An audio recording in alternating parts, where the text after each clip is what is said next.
Yeah, so in terms of risk analysis, people often don't have the experience to look at the data that's available to uncover the risk analysis associated with their product. So in the pharmaceutical industry, for instance, they're very good at that because when you get your drug, there'll be an insert that says, don't use it with those other drugs, don't use it if you're pregnant or whatever. Um, and in things like environmental impact for products, there's a company called the Environmental Working Group, and they have data available for all the ingredients that might be in different products that can affect the environment. And so there's a lot of data out there that you can get that makes sure that you're not doing anything that could cause anybody any harm. But most people are much more interested in making their product and getting out to market than worrying about what the side effects might be. But what we do at VC Validate is we try and do that risk analysis up front. So I wouldn't be promoting a product that had a very, very bad environmental aquatic poisoning footprint if we could avoid it. So day one, you swap out that ingredient, something that is not going to cause that problem, because eventually it will catch up with you, because there will be, and we get a lot of allergic contact dermatitis from ingredients that are in cosmetics. There's a product called betaine, which was made the American Society of Dermatologists Allergen of the Year. People were using it, and then baby products.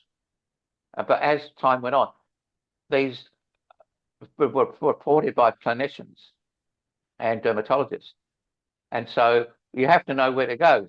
So with VC Validate, we've got connections with hundreds of different agencies that look at these things.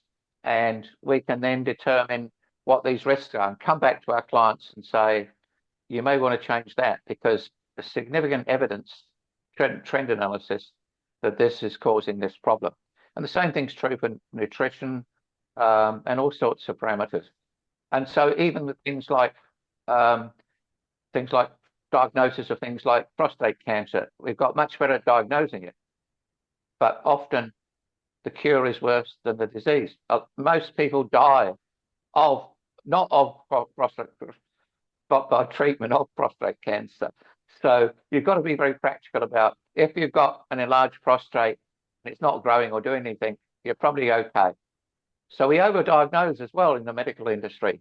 So the thing is to do the research for your product and say, is there anything wrong with my products? It might be that the product rusts at a higher rate than competitors' products.